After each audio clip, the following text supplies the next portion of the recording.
Welcome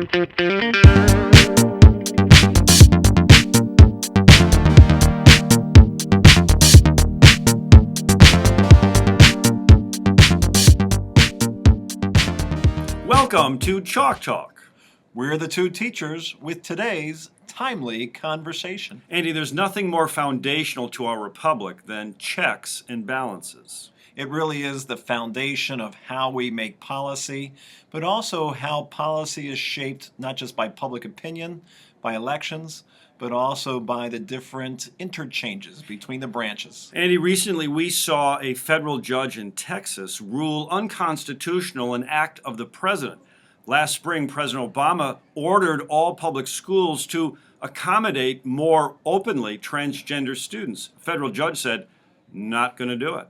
It all related to Title IX, a law passed by Congress back in the 1970s regarding gender discrimination in public schools and universities.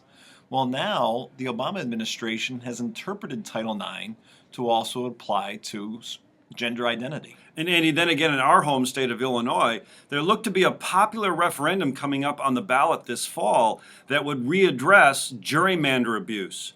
And the Supreme Court here in Illinois said, not going to do it. Yeah. Checks and balances. When we talk about elections being rigged, I don't think voter fraud is the number one issue in the 50 states. When we talk about elections being rigged, a majority of Americans know that gerrymandering, the pre-selecting of voters through the drawing of boundaries for representative districts, that actually rigs the system.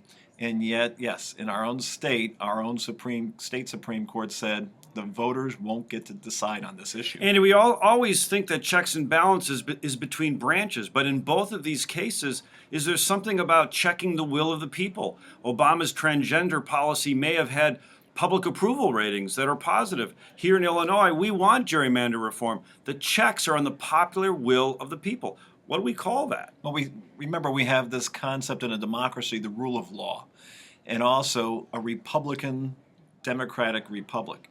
The idea that we elect officials who make decisions for us, that's the republic, representative democracy, but we also have a constitution and laws that govern over time, and that's where judges come in to interpret that law, irregardless of what public opinion might be on that particular week. So we're talking about checks and balances, and we've also learned that the rule of law is also a check and a balance.